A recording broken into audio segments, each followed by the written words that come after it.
ඇත්තටම ජීවිතය කතන්දරයක්. ළමා කාලයක් තිබුණේ ගැහැණු ළමයෙක් හැටියට, ලස්සන ගැහැණු ළමයෙක් හැටියට නැහැ. තරුණ පිරිමින්ගේ අතින් සමහරක් වෙලාවට ඔන්න මෙන්න අතවරවල වලට පවා ලක් වෙන්න මං ගිහින් තියෙනවා. මගේ තාත්තා බේබද්දෙක්. තරුණ කාලේ ඒ වගේ දේවල් වලින් මං ගොඩාක් ලැජ්ජ වෙලා තියෙනවා අපි. ඔන ජීවිත කතන්දර. මම හැමදාම කියනවා මෙයා ඇවිල්ලා මේ වගේ කරනවා නම් යාඥා කරනවා නම් මේ ડોක්ටර්ස්ලා මොනවාටද ડોක්ටර්ස්ලාට කරන්න බැරි දේ මේ දෙවියන් වහන්සේට කරන්න පුළුවන් දේ. යාඥාව නිසා කියනවා එයාගේ සුවය වේගවත් වුණා. අඩුයි කියන්නේ කිසිම දෙයක් දෙවියන් වහන්සේ තියලානේ අද වෙනකොට. චණ්ඩියෙක් කෑ ගන්නවා, ගමම බයයි, අමුතුම කැරක්ටර් එකක්. එක දවසක්වත් එයා බේබදුකමට ගියේ නෑ. එයා ඊට පස්සේ පල්ලිය සේවය කරා. දුක්බරම තීරණ තිබෙනවා නම් ඒව ගැන පොඩ්ඩක් කතා කරමුකෝ. මගේ තාත්තා වගේම එක්කෙනෙක් එක්ක මට විවාහ වෙන්න වුණා. අද දුක් වෙනවා. මම දෙවියන් වහන්සේ මම මුළු හදවතින්ම මං අල්ලගත්තා. ඒකට හේතුව අපි සමහරක්ලට ඇඳුම් ඉල්ලගෙන තමයි අපි ඇඳේ. බයිබලයේ මේම කියනවා කඳුලෙන් වපුරන විට ප්‍රීතියෙන් කපා ගන්නට මට ඒක කියන්න හරිම අමාරුයි. ඒ කාලේ මම විඳපු ඒ වේදනාවල්. චර්ච් එකේ දේවල් වලට තමයි මම හැමතිස්සෙම මේ දෙන්නව යොමු කරේ. ශාරීරිකවත් ගොඩාක් අභියෝග වලට මොහොන දුන්නා. පොඩි කාලේ මං පිච්චුණා. ට කිව්ව එකම දේ ඔයා විතරයි මේ වාට්ටුවට දාපු ළමයිගෙන් බේරිච්ච එකම එක්කෙනා කියලා. දෙවියන් වහන්සේ මාත් එක්ක හිටියා හැම වෙලාවකදීම.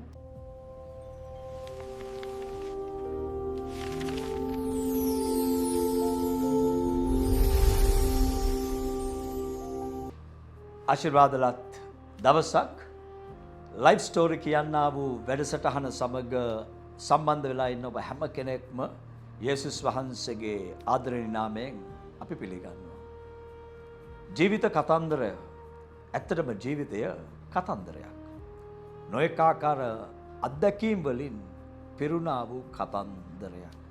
දුක, සතුට, ලාභ, අලාභ, සිනහව, කදුල මේ වගේ රාශියකින් මිනිස්සෙක්ගේ ජීවිත කතන්දරයක් පෙරෙනවා. එනිසා දවසේ ලයිව් ස්ටෝරි එකේ මා සමග ඇගේ ජීවිතය බෙදා ගන්නට මෛතාමත්ම ආදරය කරන දීර්ඝ කාලයක් දන්නා වූ මිත්‍රයෙක් ඇවිල්ලා සිටිනවා. අපි කැමති ආව පිළිගන්නට අපි මේම ආරම්භ කරමු. ඔබ තිමේගේ සම්පූර්ණ නම අපිට කියන්න.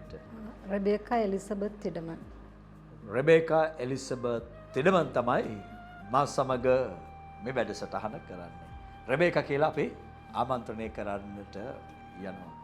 රෙබේකා අපේ හැම කෙනෙක්ගේම ජීවිතයේ ආරම්භයක් තිබෙනවා. මම කැමති ඔයාව ඔයගේ ළමා කාලයට ගෙනියන්න. ඔයාගේ පුංචි කාලේ මතකයන් ගැන ටිකක් අවදි කිරීමක් කරන්න යන්නේ. ඔයාගේ ළමා කාලය මොන වගේ ළමා කාලයක්ද රෙබේකා? මගේ ළමා කාලය කියන්නේ ඇත්තටම අපට ළමා කාලයක් තිබුණේ නැහැ. පාස්ටර් ඒ කියන්නේ මගේ තාත්තා බේබද්දෙක්. මගේ තාත්තා ඒ දවස්වල හරියට බීලා ඇවිල්ලා මගේ මමාට ගහනවා, අපට ගහනවා, අපිව ගෙදරින් එළියට දානවා. අපි එළියට දාලා අපිට ඒ කියන්නේ පුදුම විදිහට අපට එයා එළියට දාලා කෑ ගහලා අපිව ලැජ්ජ කරලා හැමදාම එයා ඒක තමයි අපේ ජීවිතය උනේ අපේ ළමා කාලේ. අපට ළමා කාලයක් තිබ්බේ නැහැ ඇත්තටම. ගැහැණු ළමයෙක් හැටියට, ලස්සන ගැහැණු ළමයෙක් හැටියට ඔයා කොහොමද ඒ අඳුරු යුගයට මුහුණ දුන්නේ? ඇත්තටම මගේ තාත්තා බීලා ඇවිල්ලා ඒ දේවල් කරනකොට අපිව එළියට දානවා. ඉතින් අපි හිටියේ ගොඩාක් හරිම අමාරු තැනක හිටියේ. ඒ කියන්නේ අපිට ඉන්න ගෙයක්වත් හරියට තිබුණ නැහැ. අපිව සමහරක් වෙලාවට ඒ ගෙදරින් එළියට දානවා. සමහරක් වෙලාවට ඒ කියන්නේ අපි කුලී ගෙව්වේ නැත්තම් ඒ වගේ අපිව එළියට දානවා. ඉතින් අපි මගේ තරුණ කාලේ ඒ වගේ දේවල් වලින් මම ගොඩාක් ලැජ්ජ වෙලා තියෙනවා. අපි මට තව අක්කලා දෙන්නෙක් ඉන්නවා. මම තමයි අම්මයි තාත්තයිත් එක්ක ගොඩාක් හිටියේ. එතකොට මේ මාව සමහරක් වෙලාවට මාව ගොඩාක් තරුණ පිරිමින්ගේ අතින් සමහරක් වෙලාවට ඔන්න මෙන්න අතවරවල වලට පවා ලක් වෙන්න මං ගිහින් තියෙනවා. නමුත් මං විශ්වාස කරනවා දැන් මං කල්පනා කරලා බලනකොට ආපස්සට හැරිලා දෙවියන් වහන්සේගේ හස්තේ මාත් එක්ක තිබ්බා කියලා ඒ කාලේ වෙනකොට. මොන ජීවිත කතන්දර. රෙබේකා දෙවියන් වහන්සේගේ හස්තයක් ඔයා දැනගෙන සිටියේ නැති වුණා තිබුණා කියලා විශ්වාස කරනවා කියලා කියනවා. මම කැමති රෙබේකා කොහොමද මේ දෙවියන් වහන්සේව ඔයාට හමු වෙන්නේ? කවුද ඔබට දෙවියන් වහන්සේ ගැන කියන්නේ? ඒ ගැන පොඩ්ඩක් අපිට කියමුකෝ. මගේ අක්කා තරුණ කාලේ ප්‍රේම සම්බන්ධයක් නිසා එයා වහ බොනවා. එයා වහ බීලා එයාව ICU එකට දානවා. ඊට පස්සේ ડોක්ටර්ස්ලා කිව්වා එයාගේ ජීවිතේ විශ්වාස කරන්න එපා. 100%ක්වත් එයාගේ ජීවිතේ විශ්වාස නැහැ කියලා. ඉතින් අක්කා වැඩ කරා සැලොන් එකේ. සැලොන් එකේ එක ලේඩි කෙනෙක් ඉන්නවා. එයා හැමදාම ඇවිල්ලා අක්කට ප්‍රේ කරනවා. ඉතින් එයා ප්‍රේ කරනකොට මම හැමදාම කියනවා මෙයා ඇවිල්ලා මේ වගේ කරනවා නම් යාඥා කරනවා නම් මේ ડોක්ටර්ස්ලා මොනවාටද ડોක්ටර්ස්ලාට කරන්න බැරිද මේ දෙවියන් වහන්සේට කරන්න පුළුවන්ද කියලා මම කියනවා. ඉතින් මගේ අනිත් නෑදෑයන් එක්ක ඊට පස්සේ එයා තුලින් තමයි ඊට පස්සේ අක්කව ICU එකෙන් එළියට දැම්මා. දවස් 2ක් 3ක් ඇතුළත වාට්ටුවට දැම්මා. මේ මැරෙන්න හිටපු අක්කව වාට්ටුවට දැම්මා. ඊට පස්සේ තමයි ටික ටික අපි දෙවියන් වහන්සේ ගැන විශ්වාසයක් අපට ඇති වුණේ අපේ මුළු පවුලටම. ඉතින් ඔයාගේ දෙවියන් වහන්සේ අතර සම්බන්ධකමට ප්‍රධාන හේතුවක් වෙනවා ඔයාගේ අක්කගේ ජීවිතයේ ඇති වුණා වූ යහපත් සිදුවීම නිසා. ඒ කියන්නේ යාඥාව නිසා ඔයා කියනවා එයාගේ සුවය වේගවත් වුණා කියන එක. රෙබේකාගේ තාත්තා ගැන කිව්වනේ. තාත්තා ගැන පොඩ්ඩක් කියන්නකෝ. දැන් මේ චණ්ඩියෙක් කෑ ගන්නවා, ගමම බයයි, අමුතුම කැරක්ටර් එකක්. එයාගෙන අද කියන්නකෝ මොන වගේ තත්ත්වයක්ද එයාගේ ජීවිතේ වුණේ? එයාගේ ජීවිතේත් සම්පූර්ණම හැරීමක් වුණා. එයා දෙවියන් වහන්සේ අපි මුළු පවුලම ඒ අක්කගේ ඒ වහබියපු ඒක තුලින් අපි පවුලම ගැලවීමට ආවා. මගේ තාත්තා යේසුස් වහන්සේව පිළිගත්තා. ඊට පස්සේ එයා අවුරුදු ඒ කියන්නේ එදාන් පස්සේ එක දවසක්වත් එයා බේබදුකමට ගියේ නෑ. එයා ඊට පස්සේ පල්ලිය සේවය කරා. එයා අවුරුදු 25ක් විතර පල්ලිය සේවය කරා. එයාගේ ජීවිතය සම්පූර්ණයෙන්ම වෙනස් වුණා. එයා වෙනස් වුණාට පස්සේ ඒ තරම් හොඳ තාත්තා කෙනෙක් අපට නෑ කියන තරමටම මගේ තාත්තා වෙනස් වුණා. දෙවියන් වහන්සේ වෙනස් කරා. වෙන ලයිව් ස්ටෝරීස් මේ කතන්දර අහගෙන ඉන්න ඔබ මේ කතන්දරය තනියෙන් භුක්ති විඳින්න එපා. අපි ඉල්ලීමක් කරන ලයිව් ස්ටෝරි එක තව කට්ටියත් එක්ක ෂෙයා කරන්න. මේ ජීවිත කතන්දර දුක්බර අමිහිරි සිදුවීම් පවා ඔබත් එක්ක බෙදාගන්නේ මේ ජීවිත කතන්දර වෙනස් කරන්නට පුළුවන් ජේසුස් ක්‍රිස්තුස් වහන්සේ කෙනෙක් ඉන්න බවට සමාජයට පණිවිඩයක් දෙන්න. රෙබේකා ඔයාගේ ජීවිතේ දිහා හැරිලා බලනකොට තීරණ කියන දේ ඊ타ත්ම වැදගත් නේ. ඔබේ ජීවිතේ ඔබ ගත්ත තීරණ එක්ක දුක්බරම තීරණ තිබෙනවා නම් ඒව ගැන පොඩ්ඩක් කතා කරමුකෝ. මගේ දුක්මරම මම කියන්නේ මගේ ජීවිතේ මගේ තාත්තත් එක්ක බේබදුකමත් එක්ක මගේ තරුණ කාලේ මම ගත කරනකොට මගේ තාත්තා වගේම එක්කෙනෙක් එක්ක මට විවාහ වෙන්න වුණා. එතකොට මට එතකොට අවුරුදු 15ක්වත් නෑ මගේ වයස. මගේ තාත්තා මාව ගෙදරින් එළියට දානවා. එතකොට මම බයේ එයත් එක්ක මට එයත් එක්ක විවාහ වෙන්න වුණා. මට තේරෙන්නේවත් නෑ. මම එතකොට දැන් මම හැරිලා බලනකොට මම පොඩි. ඒ කියන්නේ මට අවුරුදු 15යි වයස. එයා ගොඩක් මට වැඩිමල්. එයා මාව අරගෙන යනවා. එතකොට මේ තාත්තගේ බේබදුකම නිසා ඒක උනේ. එතකොට මම ඒ කාලේ මට මේ තරම් මට දැනුමක් තිබුණා නම් මම දෙවියන් වහන්සේව දැනගෙන හිටියා නම් මම කවදාවත් ඒ වගේ තීරණයකට යන්නේ නැහැ. නමුත් මගේ දුක්බරම මම ගත්ත තීරණය තමයි මගේ ජීවිතේ ඒක. Get ready, Colombo. A massive shift is coming to Rajagiriya, and you cannot afford to miss it. This 19th Bethany CLC is bringing you a time of explosive faith and supernatural breakthroughs. Get ready to welcome world-renowned speaker and prophetic voice, Dr. Paul Dinakar. This isn't just another meeting, it's a divine appointment. If you are ready to see chains broken, sickness healed, and your future ignited with purpose, this is your moment. The atmosphere will be charged, the worship will be electric, and the power of God will be real. Clear your schedule, gather your family, all your friends, and bring anyone who needs a miracle. This 19th at Bethany CLC Rajagiriya. Doors open early. Admission is free, but your life will never be the same. Be there and experience the power.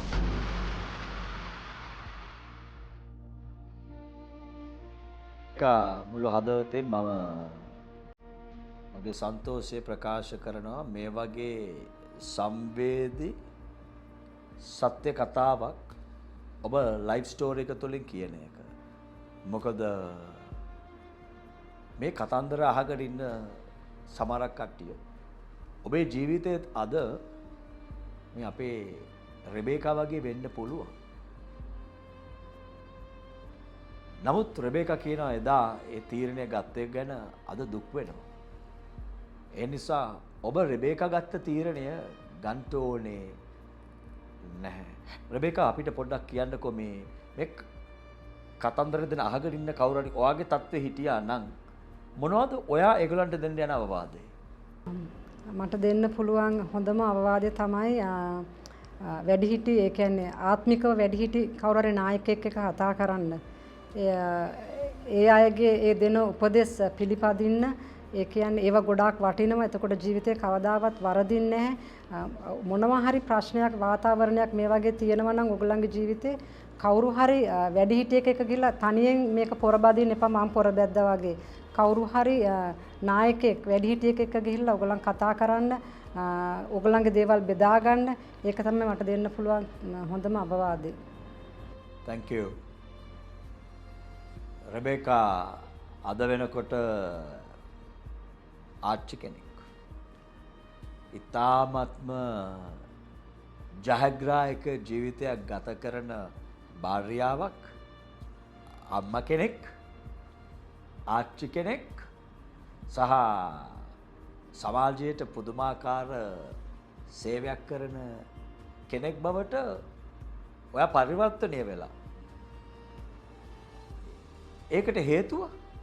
ඒකට හේතුව මම එකක් තමයි මම දෙවියන් වහන්සේ මම මුළු හදවතින්ම මම අල්ලගත්තා.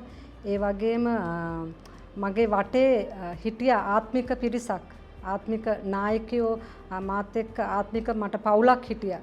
ඒ පවුලත් එක්ක තමයි මේ ගමන මං ආවේ. ඒ කියන්නේ මම ආපස්සට හැරිලා බැලුවොත් එහෙම මට ඒ දවස්වල මට මතකයි මගේ අක්කලා දෙන්නයි මායි එක බත් පිඟාන සමහරක් වෙලාවට කාපු කාලයක් තිබ්බා.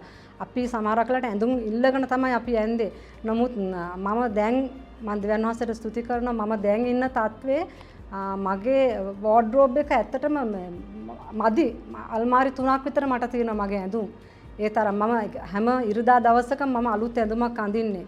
දෙවියන් වහන්සේ මට හැම අතින්ම මට ආයි නෑ කියන්න නෑ. මට හැම අතින්ම දෙවියන් වහන්සේ මට ආශිර්වාද කරලා තියෙනවා.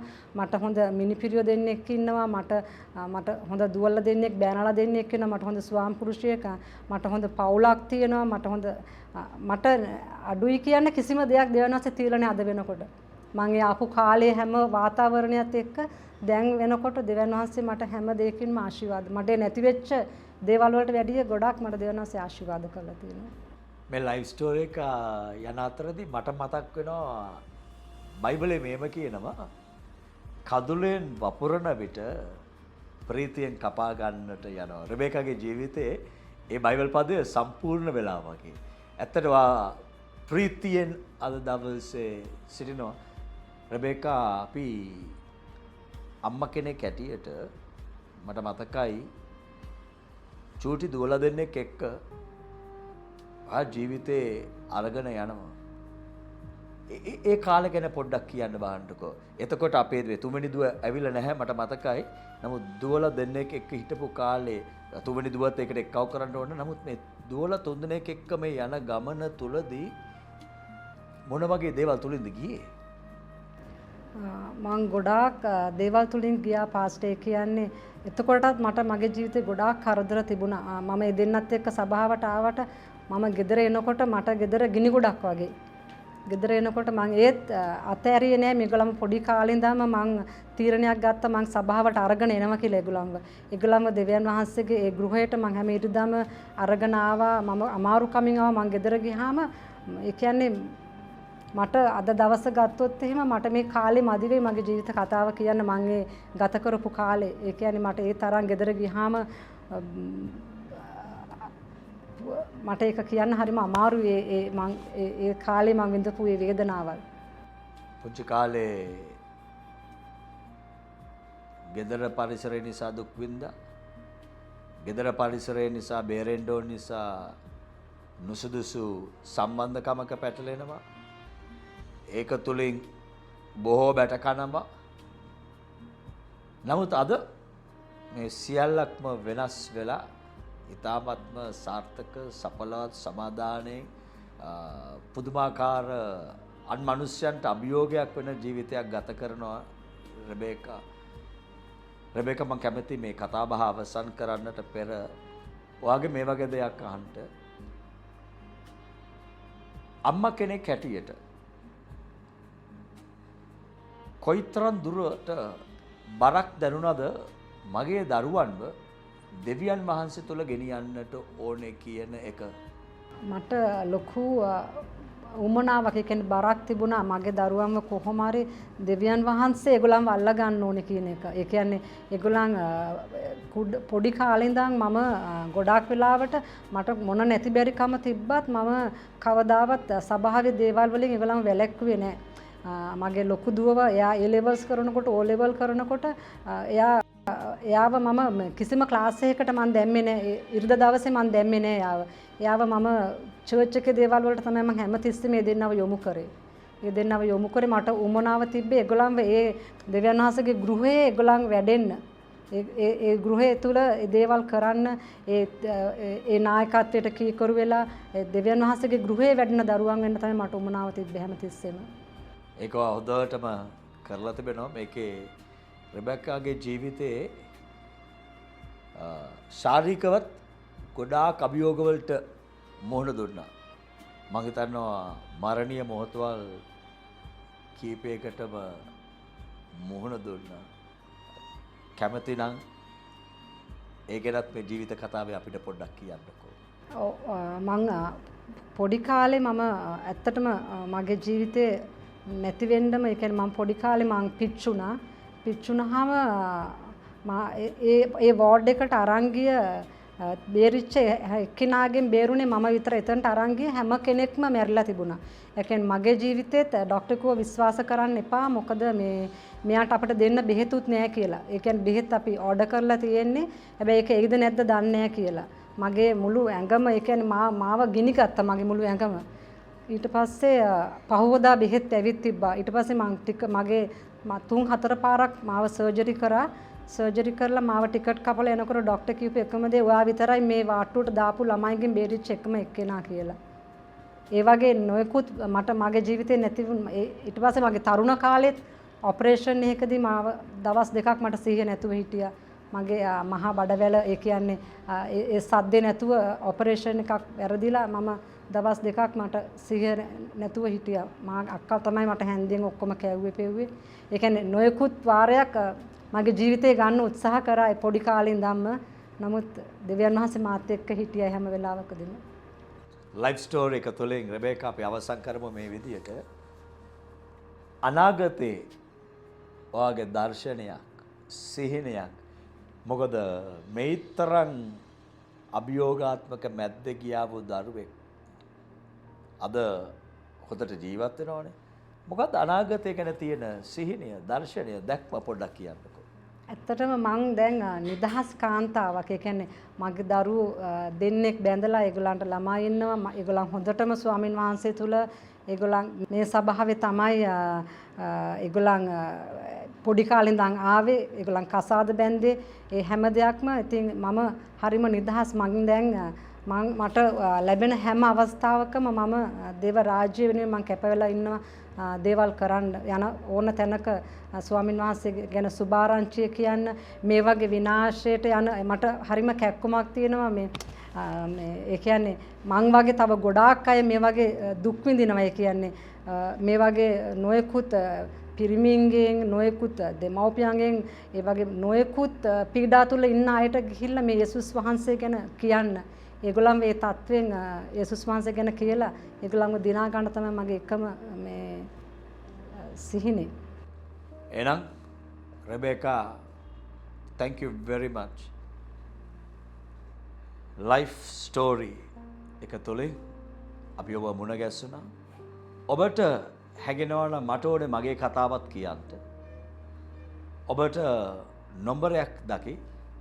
ඒකට අපිට කතා බහ කරලා කියන්න මම කැමති මගේ ජීවිත කතාවත් බෙදාගන්න. මේවා බෙදාගන්නේ වෙන කිසි හේතුවකින්ද නොවේ. සමාජයට පණිවිඩයක් දෙන්න. බලාපොරොත්තුවක් නැති සෙනගට බලාපොරොත්තුවක් දෙන්න. එනිසා අපිත් එක්ක සම්බන්ධ වුණා වූ ඔබ හැම කෙනෙක්ට ස්තුති කරන අතරතුරේදී අපි ඉල්ලීමක් කරනවා. මේ ප්‍රෝග්‍රෑම් එක ඔබ යාළුවන් අතර ෂෙයා කරන්න. ඒකෙන් අන් කට්ටියගේ ජීවිතයට ආලෝකයක් වෙන පිණිස. ජේසු වේද.